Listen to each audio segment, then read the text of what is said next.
मधुबन के बाबा, मधुबन के बाबा मुरली वाले, आपका क्या कहना, आपका क्या कहना। ओम शांति। आज 11 सितंबर 2025 के साकार मधुर महावाक्य हैं। आज मीठे मीठे बाप दादा बोले, मीठे बच्चे, तुम सारी दुनिया के सच्चे सच्चे मित्र हो। तुम्हारी किसी से भी शत्रुता नहीं होनी चाहिए। बाबा ने कहा, मीठे बच्चे, तुम सारी दुनिया के सच्चे सच्चे मित्र हो, तुम्हारी किसी से भी शत्रुता नहीं होनी चाहिए। बाबा ने आज प्रश्न पूछा, तुम रूहानी मिलिट्री हो, तुम्हें बाप का कौन सा डायरेक्शन मिला हुआ है जिसे अमल में लाना है? तो उत्तर में बाबा ने समझाया कि तुम्हें डायरेक्शन है कि बैज सदा लगा कर रखो। कोई भी पूछे ये क्या है, तुम कौन हो, तो बोलो हम हैं सारी दुनिया से काम की अग्नि को बुझाने वाले फायर ब्रिगेड। इस समय सारी दुनिया में काम अग्नि लगी हुई है। हम सबको संदेश देते हैं कि अब पवित्र बनो, दैवी गुण धारण करो तो बेड़ा पार हो जाएगा। ओम शांति। मीठे मीठे रूहानी बच्चे सहज याद में बैठे हैं। कोई कोई को डिफ़िकल्ट लगता है, बहुत मूंझते हैं। क्या मूंझते हैं कि हम टाइट अथवा स्ट्रिक्ट होकर बैठे। तो बाप कहते हैं ऐसी तो कोई बात ही नहीं है, कैसे भी बैठो। बाप को सिर्फ याद करना है, इसमें मुश्किलात की कोई बात ही नहीं। वह हठ योगी ऐसे टाइट होकर बैठते हैं, टांग पर टांग चढ़ाते हैं। यहाँ तो बाप कहते हैं आराम से बैठो। बाप को और 84 के चक्र को याद करो। ये है ही सहज याद, उठते बैठते बुद्धि में रहे। जैसे देखो, ये छोटा बच्चा बाप के बाजू में बैठा है ना, तो इनको बुद्धि में माँ बाप ही याद होंगे। तुम भी तो बच्चे हो ना, तो बाप को याद करना तो बहुत सहज है। हम बाबा के बच्चे हैं, बाबा से ही वर्षा लेना है। शरीर निर्वाह अर्थ ग्रस्त व्यवहार में भल रहो। सिर्फ औरों की याद बुद्धि से निकाल दो। कोई हनुमान को, कोई किसको, साधु आदि को याद करते थे, वो याद छोड़ देनी है। याद तो करते हैं ना, तो पूजा के लिए पुजारी को मंदिर में जाना पड़ता है। इसमें कहीं जाने की भी दरकार ही नहीं है। कोई भी मिले बोलो, शिव बाबा का कहना है मुझे एक बाप को याद करो। शिव बाबा तो है निराकार, तो ज़रूर वह साकार में ही आकर कहते हैं मामेकम याद करो, मैं पतित पावन हूँ। यह तो राइट अक्षर है ना, तो बाबा कहते हैं मुझे याद करो, तुम सब पतित हो। यह पतित तवो प्रधान दुनिया है ना, इसलिए बाबा कहते हैं कोई भी देहधारी को याद नहीं करो। ये तो अच्छी बात है ना, तो कोई गुरु आदि की महिमा नहीं करते हैं। आप सिर्फ कहते हैं मुझे याद करो तो तुम्हारे पाप कट जाएंगे।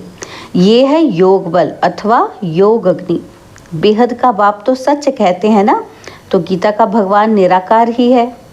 श्री कृष्ण की बात नहीं, भगवान कहते हैं सिर्फ मुझे याद करो और कोई उपाय नहीं। पावन होकर जाने से ऊंच पद पाएंगे, नहीं तो कम पद हो जाएगा।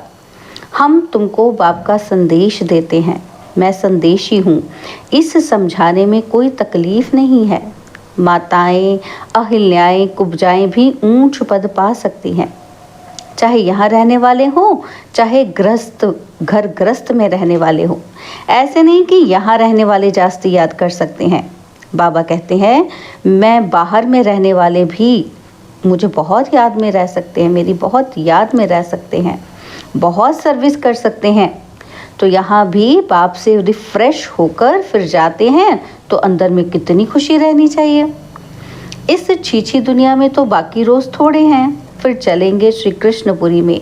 श्री कृष्ण के मंदिर को भी सुखधाम कहते हैं। तो बच्चों को अपार खुशी होनी चाहिए, जबकि तुम बेहद के बाप के बने हो। तुमको ही स्वर्ग का मालिक बनाया था। तुम भी कहते हो बाबा 5000 वर्ष पहले भी हम आपसे मिले थे और फिर मिलेंगे। अब बाप को याद करने से माया पर जीत पानी है। अब इस दुख धाम में तो रहना नहीं है। तुम पढ़ते ही हो सुखधाम में जाने के लिए, सबको हिसाब किताब चुकतू कर वापस जाना है। मैं आया ही हूँ नई दुनिया स्थापन करने, बाकी सब आत्माएं चली जाएंगी मुक्ति धाम।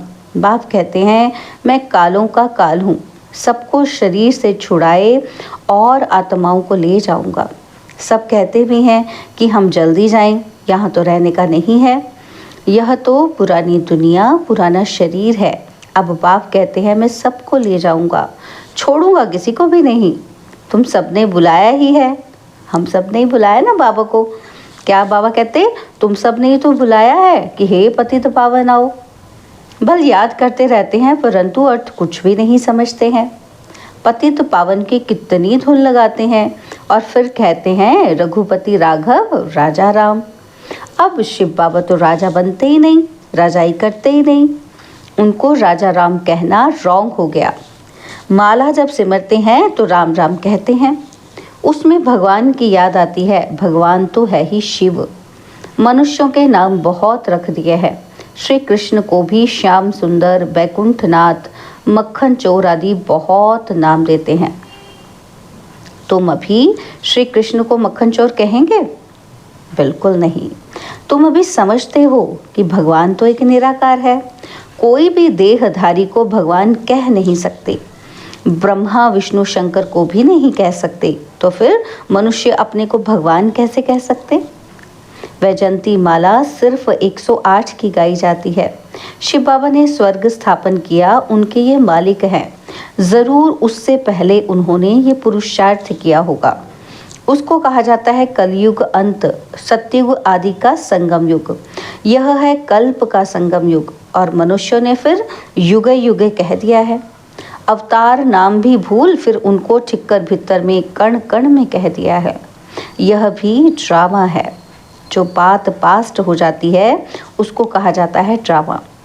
कोई से झगड़ा आदि हुआ, पास हुआ, मतलब हो गया, पास्ट हो गया, तो बाबा कहते हैं उसका चिंतन नहीं करना है। अच्छा, कोई ने कम जास्ती बोला तो उनको भूल जाओ, तो कल्प पहले भी तो ऐसे बोला था। यह बातें याद रहने से फिर बिगड़ते रहेंगे। वह बात फिर कभी बोलो भी नहीं, जो हो गया सो हो गया, बिंदी लगानी है। बाबा ने कहा तुम बच्चों को सर्विस तो करनी है ना, तो सर्विस में कोई विघ्न नहीं पड़ना चाहिए, सर्विस में कमज़ोरी नहीं दिखानी चाहिए। शिव बाबा की सर्विस है ना, तो उनमें कभी ज़रा भी ना नहीं करना चाहिए, नहीं तो अपना पद भ्रष्ट कर देंगे। बाप के मददगार बने हो तो पूरी मदद देनी है। बाप की सर्विस करने में ज़रा भी धोखा नहीं देना है, पैगाम सबको पहुंचाना ही है। बाप कहते हैं म्यूज़ियम का नाम ऐसा रखो जो मनुष्य देख अंदर घुसें और आकर समझें। क्यों? क्योंकि ये नई चीज़ है ना, तो मनुष्य नई चीज़ देख अंदर घुसते हैं। आजकल बाहर से आते हैं तो भारत का प्राचीन योग सीखने के लिए। अब प्राचीन अर्थात पुराने तो पुराना, वह तो भगवान का ही सिखाया हुआ है जिसको 5000 वर्ष हुए। सतयुग त्रेता में योग होता ही नहीं, जिसने सिखाया वो तो चला गया और फिर जब 5000 वर्ष बाद आए तब ही आकर राजयोग सिखाए। प्राचीन अर्थात 5000 वर्ष पहले भगवान ने सिखाया था, वही भगवान फिर संगम पर ही आकर राजयोग सिखलाएंगे, जिससे पावन बन सकते हैं। इस समय तो तत्व भी तमोह प्रधान है, पानी भी कितना नुकसान कर देता है, उपद्रव होते रहते हैं पुरानी दुनिया में। सतयुग में उपद्रव की बात ही नहीं, वहाँ तो प्रकृति दासी बन जाती है और यहाँ प्रकृति दुश्मन बनकर दुख देती है। इन लक्ष्मी नारायण के राज्य में दुख की बात ही नहीं थी। सतयुग था, अभी फिर वह स्थापन हो रहा है। बाप प्राचीन राजयोग सिखा रहे हैं, फिर 5000 वर्ष बाद सिखाएंगे। जिसका पाठ है वही बजाएंगे। बेहद का बाप भी पाठ बजा रहे हैं। बाप कहते हैं मैं इनमें प्रवेश कर स्थापना कर चला जाता हूँ। हाहाकार के बाद फिर जय जयकार हो जाती है, पुरानी दुनिया खत्म हो जाएगी। इन लक्ष्मी नारायण का राज्य था तो पुरानी दुनिया नहीं थी। 5000 वर्ष की बात है, लाखों वर्ष की बात हो नहीं सकती। तो बाप कहते हैं और सब बातें छोड़ इस सर्विस में लग जाओ अपना कल्याण करने। रूठकर सर्विस में धोखा नहीं देना चाहिए। यह है ईश्वरीय सर्विस। माया के तूफान बहुत आएंगे, परंतु बाप की ईश्वरीय सर्विस में धोखा नहीं देना है। बाप सर्विस अर्थ डायरेक्शन तो देते रहते हैं। मित्र संबंधी आदि जो भी आए, सबके सच्चे मित्र तो तुम हो। तुम ब्रह्मा कुमार कुमारियां तो सारी दुनिया के मित्र हो, क्योंकि तुम बाप के मददगार हो। मित्रों में कोई शत्रुता नहीं होनी चाहिए। कोई भी बात निकले बोलो शिव बाबा को याद करो।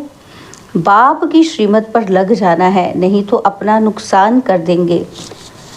ट्रेन में तुम आते हो तो वहाँ तो सब फ्री है।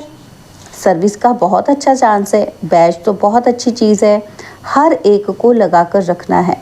कोई पूछे आप कौन हो तो बोलो हम हैं फायर ब्रिगेड।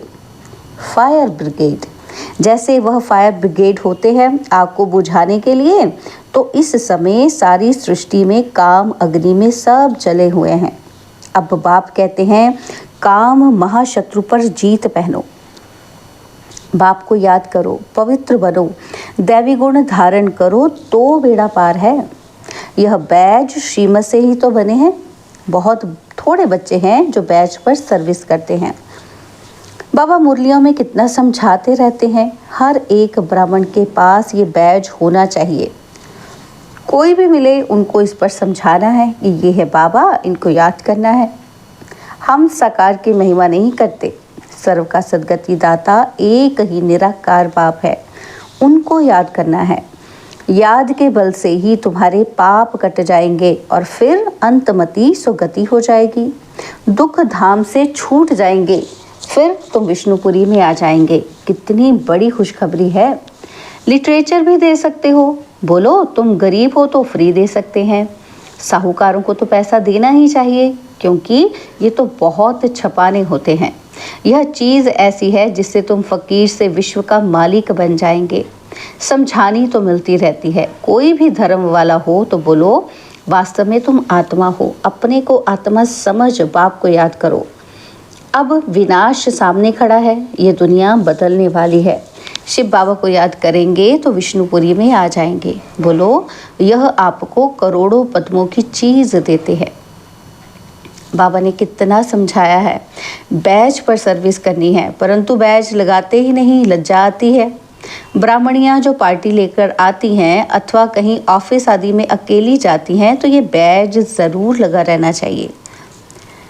जिसको तुम इन पर समझाएंगे तो वो बहुत खुश होंगे। बोलो हम एक बाप को ही मानते हैं, वही सबको सुख शांति देने वाला है, उनको याद करो। पतित आत्मा तो जा न सके, अभी ये पुरानी दुनिया बदल रही है। ऐसे ऐसे रास्ते में सर्विस करते आना चाहिए, तुम्हारा नाम बहुत होगा। बाबा समझते हैं शायद लज्जा आती है जो बैज पहन सर्विस नहीं करते हैं। एक तो बैज, सीढ़ी का चित्र अथवा त्रिमूर्ति, गोला और झाड़ का चित्र साथ में हो। आपस में बैठ एक दो को समझाओ तो सब इकट्ठे हो जाएंगे। पूछेंगे ये क्या है? बोलो शिव बाबा इनके द्वारा यह नई दुनिया स्थापन कर रहे हैं। अब बाप कहते हैं मुझे याद करो, पवित्र बनो। अपवित्र तो वापस जा नहीं सकेंगे। ऐसी मीठी मीठी बातें सुनानी चाहिए तो खुशी से सब सुनेंगे, परंतु कोई की बुद्धि में बैठता ही नहीं है। सेंटर पर क्लास में जाते हो तो भी बैज लगा रहे। मिलिट्री वालों को यहाँ बिल्ला बैज लगा रहता है ना, तो उनको कभी लज्जा आती है क्या? तो तुम भी रूहानी मिलिट्री हो ना, तो आप डायरेक्शन देते हैं, फिर अमल में क्यों नहीं लाते? बैज लगा रहे तो शिव बाबा की याद भी रहेगी। हम शिव बाबा के बच्चे हैं। दिन प्रतिदिन सेंटर्स भी खुलते जाएंगे, कोई ना कोई निकल आएंगे, कहेंगे फलाने शहर में आपकी ब्रांच नहीं है, तो बोलो कोई प्रबंध करे, मकान आदि का निमंत्रण दे तो हम आकर सर्विस कर सकते हैं। हिम्मते बच्चे मददे बाप। बाप तो बच्चों को ही कहेंगे सेंटर खोलो, सर्विस करो। ये सब शिव बाबा की दुकान है ना, तो बच्चों द्वारा चला रहे हैं। अच्छा, मीठे मीठे सिकिलदे बच्चों प्रति माता पिता बाप दादा का याद, प्यार और गुड मॉर्निंग। रूहानी बाप की रूहानी बच्चों को नमस्ते। हम रूहानी बच्चों की रूहानी बाप दादाजी को दिलवा जान सिकवा प्रेम से नमस्ते। ओम शांति। प्यारे बाबा, मीठे बाबा, मेरे बाबा, शुक्रिया बाबा, शुक्रिया बाबा, शुक्रिया। धारणा के लिए मुख्य सार है। पहला पॉइंट है, बाबा कहते कभी आपस में रूठ कर सर्विस में धोखा नहीं करना है, विघ्न रूप नहीं बनना है, अपनी कमजोरी नहीं दिखानी है, बाप का पूरा पूरा मददगार बनना है। और सेकंड पॉइंट है, कभी कोई से झगड़ादी हुआ, पास हुआ, उसका चिंतन नहीं करना है। झगड़ा हो गया तो पास हो गया ना वो, तो उसका चिंतन नहीं करना। कोई ने कम जास्ती बोला, तुम उनको भूल जाओ। कल्प पहले भी ऐसे बोला था, वह बात फिर कभी बोलो भी नहीं। बाबा ने आज वरदान दिया, शांति के दूत बन सर्व को शांति का संदेश देने वाले मास्टर शांति शक्ति दाता भव।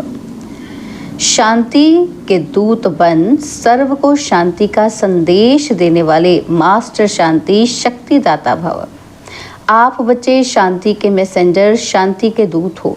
कहीं भी रहते सदा अपने को शांति का दूत समझ कर चलो। शांति के दूत हैं, शांति का संदेश देने वाले हैं, इससे स्वयं भी शांत स्वरूप शक्तिशाली रहेंगे और दूसरों को भी शांति देते रहेंगे। वह अशांति दें, आप शांति दो। वह आग लगाएं, आप पानी डालो। यही आप शांति के मैसेंजर मास्टर शांति शक्ति दाता बच्चों का कर्तव्य है। स्लोगन, जैसे आवाज़ में आना सहज लगता है, वैसे आवाज़ से परे जाना भी सहज हो। जैसे आवाज़ में आना सहज लगता है, वैसे आवाज़ से परे जाना भी सहज हो। बाबा के व्यक्त इशारे हैं, अब लगन की अग्नि को प्रज्वलित कर योग को ज्वाला रूप बनाओ। तो इसके लिए बाबा कहते हैं, योग में सदा लाइट हाउस और माइट हाउस की स्थिति का अनुभव करो। ज्ञान है लाइट और योग है माइट। ज्ञान और योग दोनों शक्तियाँ लाइट और माइट संपन्न हो, इसको कहते हैं मास्टर सर्वशक्तिवान। ऐसी शक्तिशाली आत्माएं किसी भी परिस्थिति को सेकंड में पार कर लेती हैं। अच्छा, ओम शांति।